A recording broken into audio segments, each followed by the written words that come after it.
Saya ajak kita langsung pada firman Tuhan. Kita akan buka kitab Galatia pasal 3.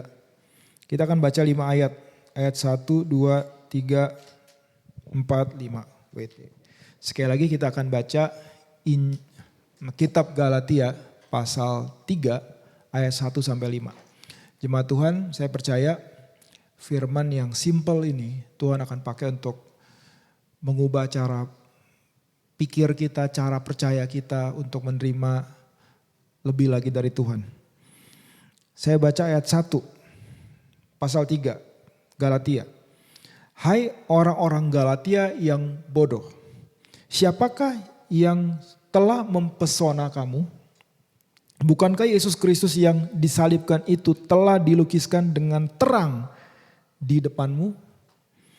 Hanya ini yang hendak ku ketahui daripada kamu. Adakah kamu telah menerima roh karena melakukan hukum Taurat atau karena percaya kepada pemberitaan Injil? Tanda tanya. Adakah kamu sebodoh itu? Kamu telah mulai dengan roh. Maukah kamu sekarang mengakhirinya di dalam daging? Sia-siakah semua yang telah kamu alami sebanyak itu? Masakan sia-sia? Boleh gak kita baca ayat 5?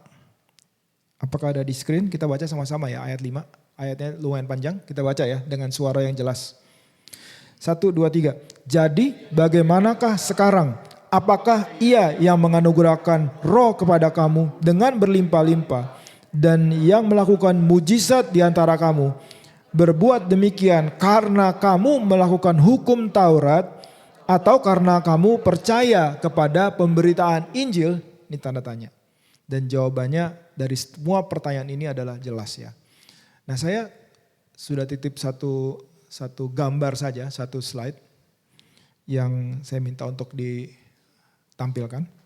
Di situ ada 2 lane, ada 2 jalur berdasarkan 5 ayat ini. Nah, coba perhatikan ada jalur kasih karunia atau grace, ada jalur non kasih karunia atau jalur non grace. Saya nggak tahu namanya, pokoknya yang kita tahu jalur yang harus kita ikuti, jalur yang benar yaitu jalur kasih karunia Tuhan. Jalur lain terserah mau namanya apa. Ya. Dan jalur itu bukan jalur yang kita mau jalani. Nah, perhatikan dari ayat pertama. Ya. Ayat kedua deh. Pertanyaan kedua, ayat kedua. Adakah kamu telah menerima roh? Lihat, roh itu ada di jalur yang mana? Kasih karunia atau non kasih karunia? Kasih karunia. Nah, kita menerima roh, artinya Roh Kudus, itu di jalur kasih karunia. Bukan karena hukum Taurat. Hukum Taurat itu biar gampang, saya pisah jalurnya di jalur yang lain, jalur non kasih karunia. Jadi kalau Anda mau mendapatkan Roh Kudus, Anda nggak bisa ada di jalur non kasih karunia, menjalankan hukum Taurat, terus mengharapkan mendapatkan Roh Kudus. Sederhana ya. Jadi beda jalur.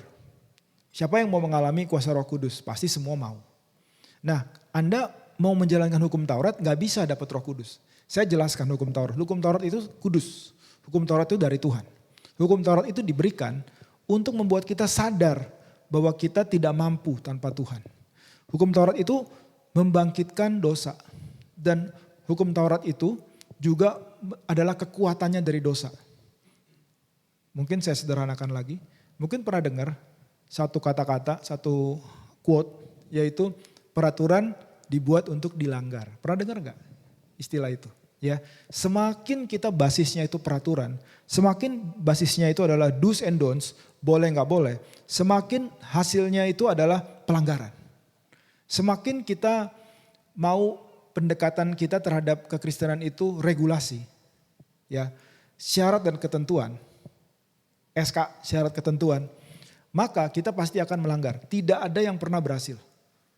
Dan bahkan di kitab Galatia kita diingatkan bahwa kalau kita melanggar satu, kita akan melanggar semua.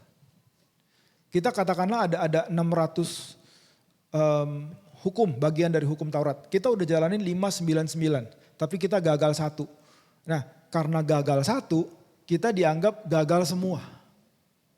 Nah, waktu kita menjalani hukum Taurat, kita akan gagal. Waktu kita menjalankan kekristenan dengan pendekatan aturan, ngerti nggak? Maksud saya ya, contohnya gini. Kalau kamu puasa, kamu akan diberkati. Kalau kamu diberkati, ya syaratnya adalah kamu harus hidup yang benar. Nah, apakah puasa itu salah? Tidak. Apakah doa itu salah? Tidak. Apakah hidup benar itu salah? Tidak. Tapi ketika kita mau melakukan suatu requirement tertentu untuk membeli atau untuk membuat kita merasa layak untuk mendapatkan janji Tuhan atau perkenanan Tuhan atau berkat Tuhan, di situ kita sudah masuk ke dalam law, hukum Taurat. Siapa yang ngerti ini? Jadi semua hal di perjanjian baru itu bisa dijadikan Taurat buat Anda, buat saya. Nah, sebaliknya di jalur kasih karunia ya, yang ada itu adalah Injil. Pertanyaannya di ayat 2 tadi, adakah kamu telah menerima roh karena melakukan hukum Taurat atau karena percaya kepada pemberitaan Injil? Nah, Injil itu adanya di jalur kasih karunia. Nah, itu semua berkelompok tuh. Injil, kemudian iman. Pemberitaan Injil membuat kita menerima Roh Kudus, saya jelasin ya. Injil by the way, sekedar mengingatkan, Injil itu adalah kabar baik yang berasal dari penebusan Tuhan Yesus yang sempurna, finished work of the cross. Karena apa yang dia kerjakan melalui kematiannya, kebangkitannya, bahkan dia naik ke surga. Itu adalah kabar baik. Kita semua dengar kabar baik. Amin. Kalau mimbar ini dan semua mimbar yang lain itu hanya memberikan good advice, bukan good news. Good news itu kabar baik ya. Kabar baik itu mengacu kepada apa yang Yesus kerjakan melalui penebusan di kayu salib. Ya, good advice itu tidak mengubah orang. Good news itu mengubah orang. Kabar baik itu mengubah orang. Amen. Nah, waktu kita dengarkan kabar baik bahwa bukan karena kekuatan kamu, bukan karena kehebatan kamu, bukan karena usaha kamu, tapi usaha dari Tuhan yang turun ke dunia menjadi manusia.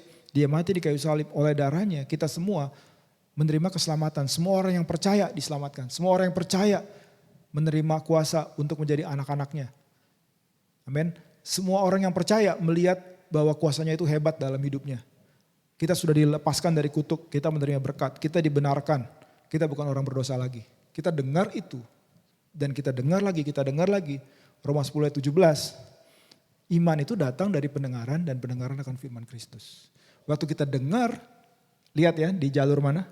Jalur kasih karunia kita dengar Injil, timbul iman. Amen. Iman itu bisa membuat kita melihat karya Tuhan. Iman itu harus direspon dengan perbuatan. Waktu ada iman, terus kita respon iman itu dengan perbuatan, maka terjadilah tuh kita menjadi terang dunia. Ya, orang-orang melihat perbuatanmu yang baik dan mempermuliakan Bapa di surga. Kenapa? Karena terang itu sudah dibukakan di dalam kita. Kita menjadi terang. Kita melakukan apa yang kita percayai. Amen. Nah, waktu kita menjalankan itu, terjadilah yang namanya kuasa Roh Kudus. Roh Kudus itu selalu merespon kepada Injil. Roh Kudus itu enggak merespon kepada Taurat. Gitu ya. Jangan kita berpikir gini, ini kalau pendekatan Taurat ya. Wah, mungkin kalau ada 1.000 orang berdoa, maka gereja atau Indonesia ini akan mengalami perubahan. Anda himpun 1.000 orang atau 1 juta orang berdoa. Pertanyaan, 1 juta orang berdoa. Kalau pikiran kita itu gini, 1 juta orang ini akan menggerakkan Tuhan. Ya enggak gitu caranya. Kalau itu ada di jalur yang sebelah, Tuhan itu enggak tergerak oleh doa 1.000 orang, 1 juta orang. Masih ingat Elia sendirian berhadapan dengan para krunya atau nabi-nabi Baal itu kan banyak tuh. Ada sekian ratus lawan sendirian. Ya kan? Dan mengenai Nabi Elia disebutkan di Yakobus pasal 5, doa orang yang benar bila dengan yakin didoakan sangat besar kuasanya. Elia adalah manusia biasa sama seperti kita. Elia itu yang cuma sendirian. Elia yang manusia biasa yang ada ups and down. Elia yang pernah bilang saya mau bunuh diri, saya mau mati. Masih ingat? Elia bilang mau mati. Elia itu depresi. Elia terganggu mental health-nya, pengen mati. Dan doa orang yang seperti Elia itulah yang disebut contoh dari doa orang benar. Gak harus doa banyak orang itu menggerakkan Tuhan. Enggak. Doa orang yang benar. Pertanyaan, Anda menjadi benar karena siapa? Karena pengorbanan Tuhan Yesus di kayu salib. Balik lagi. Anda gak bisa mengalami Roh Kudus di jalur yang salah. Amen? Nah kemudian apa lagi nih? Melakukan hukum Taurat. Wow. Saya ingin mengajak Anda semua, terutama orang-orang yang sungguh-sungguh ikut Tuhan. Anda sungguh-sungguh itu bagus. Tapi kalau Anda sungguh-sungguh melakukan kekristenan sebagai hukum, waduh. Anda jadi setia terhadap bentuknya, bukan kepada hasilnya. Maksud saya begini, ya contoh mengenai doa. Tuhan Yesus sederhana banget ngajarinya. Dia bilang begini, semua orang yang minta menerima. Semua orang yang mencari mendapat. Semua orang yang ketuk pintu, baginya pintu dibukakan. Jadi itu ada resultnya. Amen. Ada hasilnya. Bukan di caranya. Waduh orang banyak nih caranya gini, caranya gitu. Dan mereka masuk kepada Taurat. Terus, jadi kalau teman-teman semua ada di jalur yang sebelah, yuk buru-buru pindah. Mulanya dari mana? Mulai dari dengar Injil. Injil itu selalu mengarah kepada apa yang Tuhan Yesus kerjakan melalui pengorbanannya, kebangkitannya dari antara orang mati. Amen. Dan kita punya satu berita aja, ya beritanya Injil itu. Amen. Terus kemudian ayat 3, adakah kamu sebodoh itu? Nah surat Galatia ini, Paulus ini sangat firm, sangat boleh saya bilang sangat menegurnya itu keras sekali. Karena apa? Suatu kebodohan. Bukan masalah tegurannya ya, tapi suatu kebodohan untuk mengharapkan ya hasil di jalur kasih karunia. Ya, tapi Anda bertahan di jalur non kasih karunia itu kebodohan. Balik ke ayat 1 ya. Hai orang-orang Galatia yang bodoh, siapakah yang telah mempesona kamu? Teman-teman bacakan itu mempesona. Bahasa Inggrisnya itu bewitch. Atau siapakah yang telah menyihir kamu? Nah inilah pekerjaan daripada iblis. Kuasa iblis atau sihir itu digunakan untuk membuat finished work of the cross atau Injil atau kabar baik itu jadi ngeblur bagi orang yang mendengarnya. Karena apa? Karena disitulah letak kekalahan dari iblis. Apa yang dia sudah lakukan bergenerasi-generasi. Ketika orang dengar Injil, boom, langsung patah, langsung hancur. Makanya dia bekerja. Sihir itu bukan membuat konsepnya dari sihir itu, ya itu adalah membuat orang nggak ngerti Injil. Itu sebenarnya. Di kitab Roma dikatakan bahwa Injil itu adalah kuasa Allah yang menyelamatkan. Kuasa itu artinya di situ Roh Kudus bekerja. Di mana berita itu ada, maka Roh Kudus itu bekerja. Nah makanya iblis ini mau berbuat dengan berbagai hal ya, supaya Injil itu jadi ngeblur.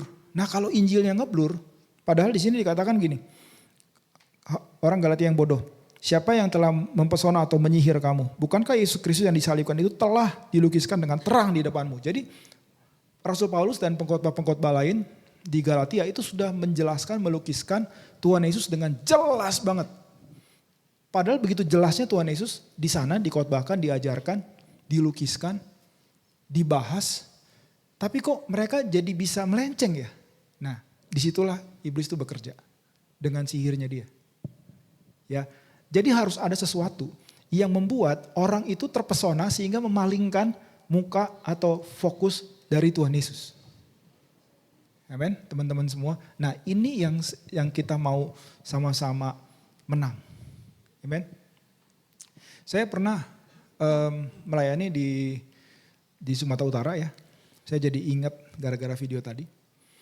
Waktu melayani di Sumatera Utara ada KKR di indoor kali ini. Dan banyak orang mengalami zaman Roh Kudus. Ya. Khotbah saya, Tuhan Yesus menyembuhkan orang lumpuh 38 tahun. Khotbahnya sederhana. Setelah selesai saya disalamin oleh seorang pendeta. Dia bilang begini, Pak, saya lihat khotbah Bapak itu biasa aja katanya. Terus saya pikir-pikir bener juga khotbah saya biasa aja. Saya pikir iya ya, bener nih Bapak ini khotbah saya biasa aja. Tapi kemudian saya ingat, saya bilang gini, Pak tapi Bapak lihat gak apa yang terjadi setelah saya khotbah? Jadi orang-orang Sumatera Utara ini ya, gak semua orang Sumatera Utara orang Batak kan ya. Tapi orang Batak dan yang lain-lain, waduh saya ngalamin ya, altar call. Yang maju dikit. Saya turun ke bawah, ya, saya mulai tumpang tangan, mereka mulai jatuh, 1, 2, 3 jatuh. Habis itu saya ngomong tuh di bawah tuh, saya bilang, kalau bahasa Betawinya maju gak lo sekarang? Lu udah lihat kuasa Tuhan, maju semuanya. Khotbahnya biasa aja. Terus saya bilang ke Bapak itu, Pak iya Pak, bener khotbah saya biasa aja Pak. Tapi saya beritakan Injil. Injil itu kekuatan Allah yang menyelamatkan. Kita gak ngomong yang aneh-aneh, kita cuma sampein kok. Tentang kasih Tuhan Yesus, redemption, dan orang tuh mengalami Tuhan. Jadi apa, pertanyaan saya, apa yang mempesona Anda sehingga Anda gak lihat kepada penebusan Kristus di kayu salib? Apa? Nah itu adalah sihir. Itu adalah kerjaan dari iblis. Makanya saya tadi sampaikan di ibadah sebelumnya saya melayani. Dan saya udah sampaikan juga di sini. Mimbar gereja itu sakral. Bukan mimbarnya ya, maksudnya pelayanan firman itu sakral. Jangan dipakai untuk ngebahas yang lain. Harus ngebahas yang sentralnya mengenai Kristus. Ya. Jangan kita banyak ngutip ya Sokrates lah, Plato lah, kita kutip ya tokoh-tokoh siapalah. Pendapat saya tentang Cristiano Ronaldo dan Lionel Messi semuanya dikutip, Yesus gak ada. Ya no wonder there's no miracles. Gak ada kuasa Tuhan, gak ada mujizat Tuhan. Kenapa? Karena sentralnya itu bukan Yesus yang disalibkan. Jesus yang mati dan bangkit. Amen. Terus ayat 3. Kamu telah mulai dengan roh, maukah sekarang kamu mengakhirinya di dalam daging? Lihat ya, roh itu ada di jalur mana? Teman-teman, jemaat Tuhan yang saya kasih, jalur mana? Jalur Manggarai Blok M? Bukan.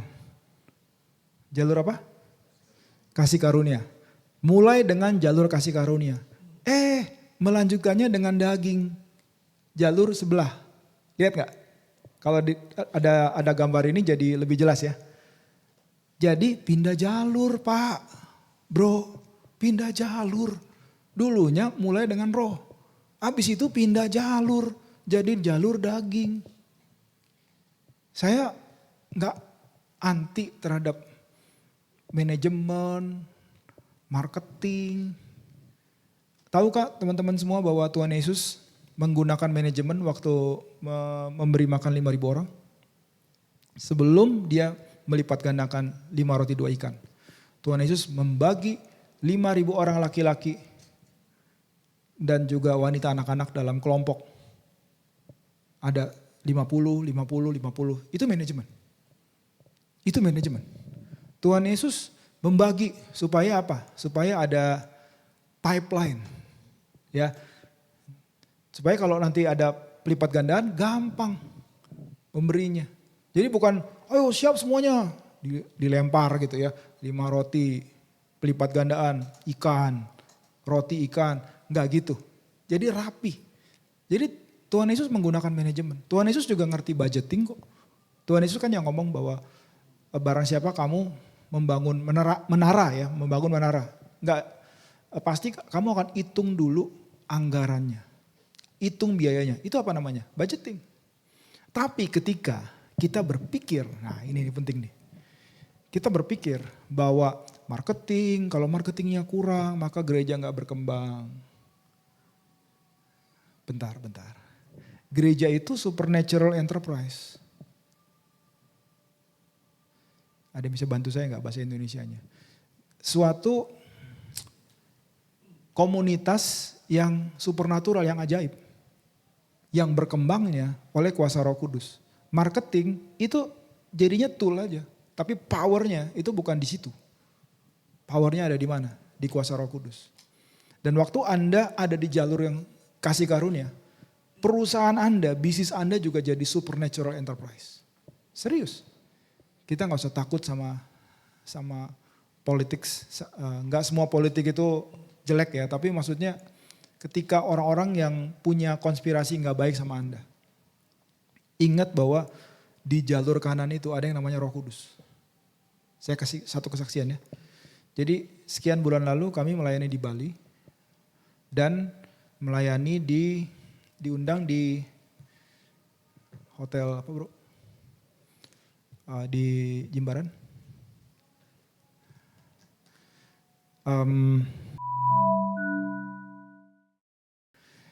Saya berdoa. Bisa nggak share macam-macam yang sudah disiapkan, bahkan yang sudah ada di catatan saya. Ini catatan saya ini udah saya buat di Evernote ini udah dari 2011. Jadi ada satu folder, pokoknya semua outline khotbah tuh di folder itu dari 2011. Bisa dong ambil aja satu ya kan. Tapi kita berdoa. Kenapa? Karena ingat di jalur kasih karunia itu ada yang namanya Roh Kudus. Roh Kudus itu yang tahu semuanya. Singkat cerita, waktu kita sedang berdoa, timbullah di hati saya untuk membagikan mengenai Daniel masuk gua singa. Dan saya bahas tuh tentang gimana Daniel ya ada permufakatan untuk membuat Daniel itu dieksekusi, masuk ke gua singa. Kemudian dia bisa ditolong. Dia berdoa kan, dia masuk gua singa itu groundnya adalah karena dia berdoa setiap hari. Dia masuk ke situ dan kemudian Tuhan tolong dia. Dan gara-gara itu Tuhannya Daniel jadi famous, jadi semua orang harus percaya sama Tuhannya Daniel. Waktu selesai saya mikir, wow, gak mungkin saya bisa mendapatkan result seperti itu. Kalau bukan karena Roh Kudus. Roh Kudus itu gak ada di jalur sebelah, non kasih karunia. Kalau kita mulai dengan roh, jangan kita lanjutkan, pindah jalur ke jalur daging, jalur non kasih karunia. Amin. Apa yang Anda mulai dengan kekuatan daging, dengarkan ini ya. Apa yang Anda mulai dengan kekuatan daging harus di-maintain dengan kekuatan daging juga. Tapi konyolnya adalah apa yang dimulai dengan roh, Anda mulai pikir-pikir, iya ya. Kita kurang ini, kurang itu, kurang ini. Memang selalu akan ada yang kurang kok. Ya, tapi kan penyedia Anda adalah Tuhan Yesus. Kita nggak anti ilmu pengetahuan, nggak ada. Kita nggak anti ilmu pengetahuan, kita nggak anti pikiran. Pikiran itu justru kita pakai, kita perbarui, kita renew pikiran kita supaya bisa menjalankan kehendak Allah. Pikiran yang tidak di-renew akan menjadi pikiran yang berbenturan dengan tuntunan Roh Kudus. Ya, berbenturan dengan tuntunan Roh Kudus. Amen. Nah, jangan pindah jalur. Semua diberkati gak nih? Lanjut. Sia-siakah semua yang telah kamu alami sebanyak itu? Masakan sia-sia? Teman-teman, apa yang sudah Anda lalui bersama-sama dengan Roh Kudus di jalur kasih karunia, begitu Anda pindah jalur, sia-sia semua. Langsung jadi asap semua. Karena apa? Karena kekuatan yang membuat Anda sampai di situ, itu tidak ada lagi. Bukan tidak ada, Anda gak mau pakai aja. Ya kan? Anda gak mau pakai aja. Terus Anda kaget, kok runtuh semua ya? Kok gak ada semua? Gak seperti kemarin. Di situ kita sadar bahwa kekuatan sebenarnya itu bukan pada Anda. Saya di ibadah pagi membagikan mengenai Lazarus yang kita udah dengar 2 kali. Ya, saya kutip Yohanes 5 ayat 19, Tuhan Yesus mengatakan apa? Anak tidak dapat melakukan segala sesuatu dari dirinya sendiri, jikalau ia tidak melihat Bapa mengerjakannya. Teman-teman, kita nggak bisa. Tapi waktu kita lihat Bapa mengerjakan sesuatu, oleh karena Roh Kudus membukakan kepada kita, apa yang dikerjakan Bapa, itu kita kerjakan, kita berhasil. Amin. Kita berhasil. Saya nggak mau bosan-bosan menyampaikan ini buat kita semua. Bapa itu sampai sekarang masih kerja loh. Dia kerja. Ya. Tuhan Yesus, dia duduk di sebelah kanan Allah Bapa, dia resting. Tapi melalui Roh Kudus, Tuhan Yesus masih kerja. Bahkan penyebutan pertama atau the first mention dari Roh Kudus, itu Roh Kudus lagi kerja. Yaitu di Kejadian 1. Di situ dikatakan ayat 2, bumi belum berbentuk dan kosong. Saya bukan seorang ahli, tapi kita punya akses untuk mempelajari berbagai penerjemahan dari Alkitab ya.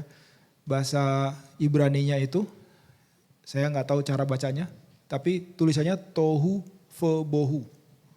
Artinya kacau, berantakan. Jadi bukan bumi belum berbentuk, bumi itu udah ada bentuknya. Ini masalah penerjemahan aja. Bumi itu bukan belum berbentuk, bumi juga nggak kosong. Karena menurut Yesaya 45 ayat 18, bumi itu diciptakan siap untuk didiami. Jadi bukan kosong. Cuma kata modernnya itu tohu vebohu itu berantakan. Kalau Anda masih teenager, ya kamar Anda pasti, nggak semua sih, tapi saya termasuk yang kayak gitu. Pasti kamarnya tohu vebohu. Ya, jadi kalau papa mama buka pintu di kamar Anda, atau sekarang Anda udah jadi papa mama, udah ada anak teenager, begitu buka kamar, wah langsung keluar. Kamar ini tohu vebohu, artinya berantakan. Jadi dunia itu berantakan. Nah kemudian ada ayat yang menyebutkan Roh Kudus pertama kali. Roh Kudus, Roh Allah melayang-layang di atas permukaan air. Roh Kudus disebutkan pertama kali lagi kerja. Penyebutan pertama, the first mention of the Holy Spirit, dia lagi kerja. Tidak disebutkan maka rebahanlah Roh Kudus. Roh Allah rebahan di atas permukaan air. Enggak. Roh Kudus nyantai-nyantai. Roh Kudus lagi santuy di pantai. Enggak. Tapi sedang melayang-layang. Artinya apa? Something is about to happen. Ada sesuatu sedang sebentar lagi akan terjadi. Berfirmanlah Allah, jadilah terang. Sewaktu Roh Kudus lagi kerja, yang ditunggu apa? Firman. Nah teman-teman, balik lagi nih. Ya, yang membuat Anda berhasil, itu adalah the work of the Holy Spirit. Amen? Yang membuat Anda berhasil itu adalah Roh Kudus. Kemudian ayat 5. Apakah ia menganugerahkan roh kepada kamu? Perhatikan kata anugerah. Roh Kudus itu anugerah. Roh Kudus itu anugerah. Puji Tuhan kita doa puasa. Ya, kita juga digerakin doa puasa ya bulan Februari kemarin. Puji Tuhan kita doa puasa. Puji Tuhan kita taat sama Tuhan. Tapi bukan itu yang membeli pekerjaan Roh Kudus. Itu adalah karena anugerah. Roh Kudus itu anugerah. Roh Kudus itu gift yang tidak bisa kita bayar. The Holy Spirit is a gift. Amen. Dan dia diberikan kepada kita pasti ada alasannya. Kita butuh Roh Kudus untuk pekerjaan, kita butuh Roh Kudus untuk kesehatan mental, kita butuh Roh Kudus untuk kesehatan kita. Roh yang sama yang membangkitkan Yesus, Roma 8 ayat 11, itu juga roh yang menghidupkan tubuh kita yang fana. Amen. Kalau Yesus bangkit oleh karena Roh Kudus yang ada di dalam tubuhmu, masa iya pilek sama batuk gak bisa sembuh? Iya kan? Dia bisa lakukan itu semua. Dia berikan kepada kita hikmat, ide, mimpi, dan visi. Itu dia berikan kepada kita. Jadi Roh Kudus itu anugerah. Ia menganugerahkan roh kepada kamu dengan berlimpah-limpah. Roh Kudus itu dianugerahkan kepada kita dengan berlimpah. Artinya enggak, kalau bahasa Betawinya itu dipirit-pirit gitu. Dikit-dikit aja lah. Ya here and there, dikit-dikit aja. Tapi ini berlimpah. Melakukan mujizat. Nah mujizat, lihat ada kata mujizat di sini. Mujizat ada di lane yang mana? Jalur mana? Kasih karunia atau non? Kasih karunia. Nah pertanyaan tadi, apakah kamu melihat Roh Kudus dianugerahkan dengan berlimpah dan mujizat karena hukum Taurat atau percaya kepada pemberitaan Injil? Artinya di jalur non kasih karunia atau jalur kasih karunia? Karena Injil atau karena Taurat? Ini pertanyaan luar biasa nih. Nah teman-teman semua, ini pemahaman yang very very simple mengenai kehidupan Kristen. Biarlah setiap hari dalam hidup kita di jalur kasih karunia Tuhan. Iman itu gak mungkin ada di jalurnya sebelah non kasih karunia. Dan saya tambahin satu yang gak ada di Galatia 3 ayat 1-5. Saya tambahin satu, yaitu namanya adalah hikmat manusia. Itu ada di 1 Korintus pasal 2, saya bacain aja ya. 1 Korintus 2. Teman-teman semua diberkati Tuhan.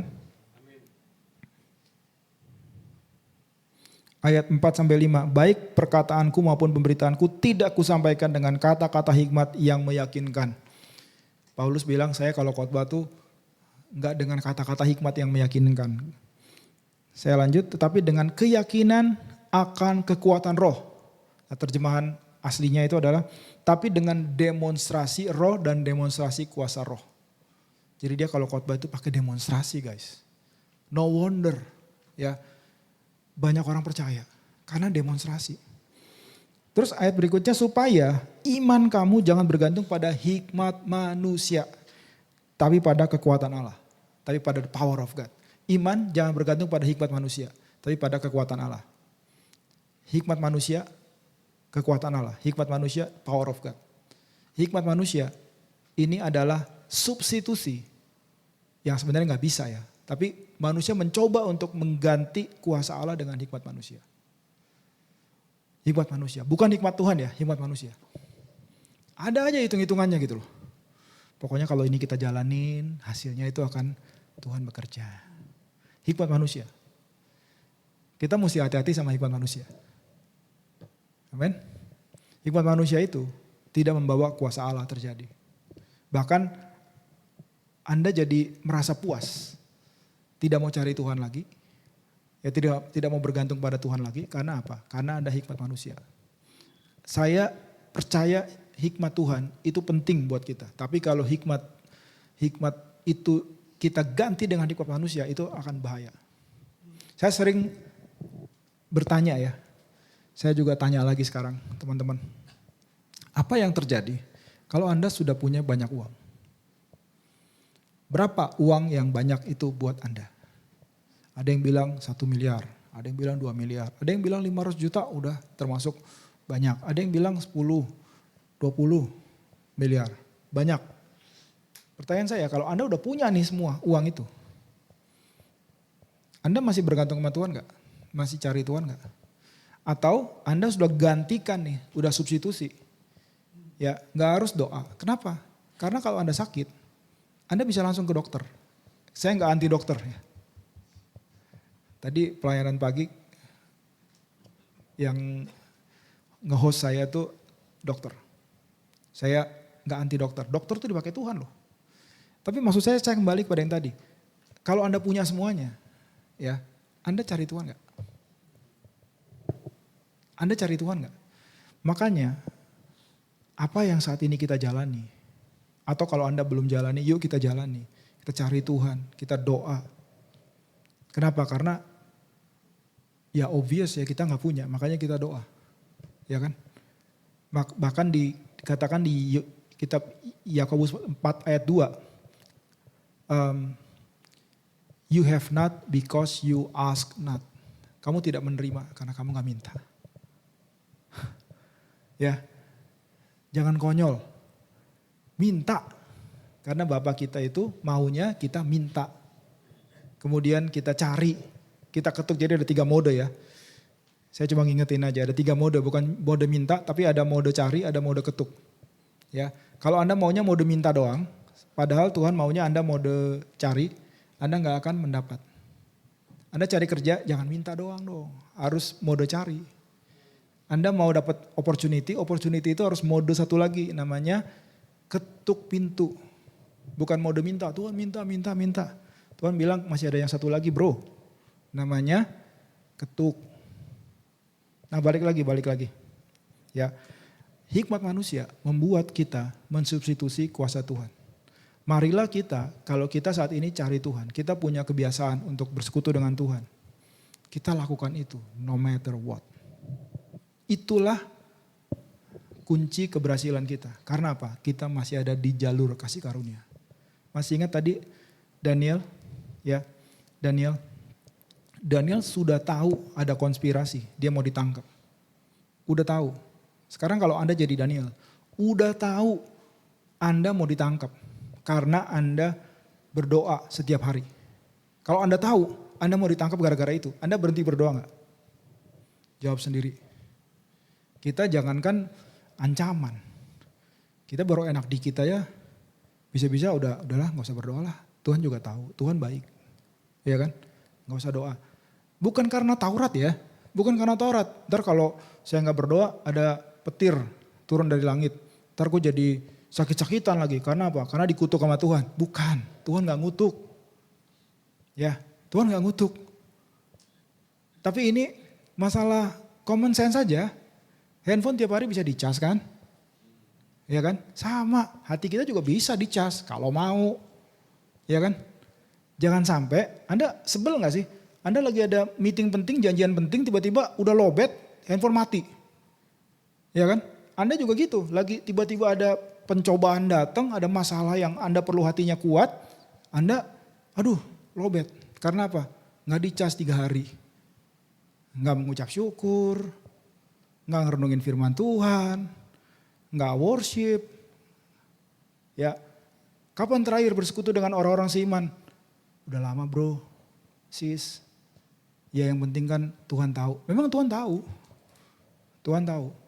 Tapi ini kita jadi punya disiplin rohani. Bukan karena dipaksa. Tapi karena kita mendengarkan kebaikan Tuhan nih. Melalui Injil. Kemudian ada Roh Kudus. Roh Kudus itu bekerja dalam hati Anda loh. Membuat Anda jadi disiplin. Kemudian Anda mau jalanin firman. Amen. Balik ke Daniel tadi. Dia tahu bahwa bentar lagi dia akan ditangkap karena dia doa. Apa yang dia lakukan? Dia tetap doa anyway. Dia tetap doa. Dan setelah selesai berdoa, benar dia ditangkap. Masih ingat kata-kata Raja Darius dari luar? Raja Darius dari luar nih. Dia panggil Daniel ke dalam. Harusnya secara logika Raja Darius nggak usah datang. Karena apa? Karena udah dimakan singa ya nggak bakal selamat lah. Tapi karena Darius ini sayang kepada Daniel. Amen. Saya berdoa Anda juga gitu. Anda di kantor Anda disayang sama bos. Ya kan? Kenapa? Karena Anda selalu bawa solusi. Kalau yang lain bawa masalah, Anda bawa solusi. Karena Tuhan Anda hebat. Kemudian si Darius bilang, Daniel, apakah Tuhan yang kamu sembah sudah menyelamatkan kamu dari mulut singa-singa ini? Dengan suara lirih katanya, Daniel 6. Raja Darius nanya, apakah Tuhan yang kamu sembah dengan rajin menyelamatkan kamu? Dijawab dari dalam. Tuhan yang saya sembah. Perhatiin tuh. Yang disebutkan oleh Darius apa? Tuhan yang kamu sembah. Karena apa? Karena dia tahu tiap hari dia nyembah. Amen. Dia tahu bahwa Anda bersekutu dengan Tuhan, ya. Itu bukan untuk Anda dapat poin, dapat reward, enggak. Anda bersekutu dengan Tuhan karena Tuhan Yesus itu kehidupan Anda. Gitu ya. Bahkan di luar dari persekutuan dengan Tuhan, Anda juga sambil kerja, Anda bisa bersekutu dengan Tuhan loh. Doa-doa favorit saya, 1. Tuhan tolong. Itu doa favorit saya. God help. Help. Kapan terakhir kali? Tadi pagi. God help. Tolong. Yang ini gimana ya? Yang ini gimana ya? Tuhan tolong. Itu doa favorit. Yang kedua doa favorit saya adalah Tuhan ajarin. Teach me. Ajarin. Gimana nih yang ini gimana nih? Tuhan ajarin. Dan dia bisa ajarin Anda. Makanya saya heran ya. Anak Tuhan tuh yang gak mau belajar. Karena apa? Tuhan itu bisa ajarin Anda berbagai hal. Amen. Sekarang kita kalau nanya apa-apa kan ada AI ya. Artificial Intelligence. Tapi jangan lupa ada AI. Ada AI. Advanced Intelligence. Itu adalah Tuhan Yesus. Roh Kudus itu Advanced Intelligence. Anda berhenti di AI. Artificial. Artificial man. Cuma artificial. Ini Advanced Intelligence. Roh Kudus itu bisa buka kepada Anda. Ini yang harus kamu lakukan. Kalau dia belum ngomong 5 menit, ya ditunggulah sampai dia ngomong. Anda kalau nunggu bos gimana? Anda kalau nunggu dokter gimana? Anda tunggu kan sampai dia ngomong sama Anda, sampai dia ada waktu. Tuhan juga gitu. Dia akan bicarakan, akan bahas, akan bukakan kepada Anda hal-hal yang luar biasa. Dan sekali lagi ya, saya selalu sampaikan ini tapi saya gak mau bosan. Tuhan tuh kalau bicara kepada kita, dia gak peduli. Situasinya beda dengan kata-kata dia. Dia sampaikan anyway, karena situasi itu harus berubah. Yang jadi adalah apa yang dia sampaikan. Halnya tidak ideal nih Tuhan. Semuanya itu harus nurut kepada apa yang dia firmankan. Kita nggak siap, saya nggak siap Tuhan. Kita bisa dimampukan oleh Tuhan. Amin. Semua diberkati Tuhan. So kita sampai di anniversary tahun ini, saya berdoa pertama makin banyak orang-orang dibangkitkan. Ya, makin banyak preachers, makin banyak teachers of the word. Ya, Jen lagi di Pekanbaru dengan segala hal yang dihadapi, dia post, dia khotbah, diundang di sana dan banyak orang dijamah oleh Tuhan. Ya, sekarang ini atau udah selesai ada kebaktian di Bali City Blessing. Ya Tuhan baik ya, luar biasa ya. Dan saya berdoa ada lebih banyak lagi worship leaders, ada banyak lagi musicians, ada banyak orang-orang yang melayani di multimedia. Terus kemudian yang lebih penting lagi selain di ibadah ini adalah di Carousel. Kita perlu melayani orang-orang berkekurangan. Kita perlu melayani anak-anak. Amen. Kita perlu melayani anak-anak. Kita perlu connect sama orang-orang sekitar kita. Di berapa hari lalu ya anugerah Tuhan kita udah 2 tahun melayani Marriott International. 2 tahun. Hampir ibadahnya itu setiap 2 bulan sekali. Selalu kita yang ngelayanin. Ada kontrak gak? Nggak ada. Tapi ada kesempatan seperti itu tuh, itu luar biasa. Luar biasa. Kita nggak pernah sekalipun juga connect sama tetangga kita tuh ada Le Méridien. Tapi karena ketuk pintu dan Tuhan buka pintunya. Kita udah berapa kali melayani Lemer, termasuk dengan GM-nya. Dan itu adalah anugerah Tuhan, luar biasa. Apa yang Tuhan percayakan buat Anda, mungkin Anda ada punya kesaksian, bisa share ke saya. Ya, apa yang Tuhan kerjakan, apa yang saya sampaikan di sini, bukan untuk dialami cuma untuk segelintir orang, tapi untuk Anda tangkap dan Anda alami kebaikan Tuhan bahkan yang lebih daripada ini. Ya, kekristenan itu luar biasa. Tuhan Yesus tuh gak keberatan kalau ada orang percaya melakukan lebih daripada dia. Dan saya pun juga mau belajar gak keberatan kalau Anda lebih hebat, lebih dahsyat. Bro Yopi, Bro Mulyadi, semua bro-bro dan sis yang ada di sini melakukan even greater daripada apa yang saya lakukan. Saya justru senang. Yuk kita bangkit berdiri sama-sama.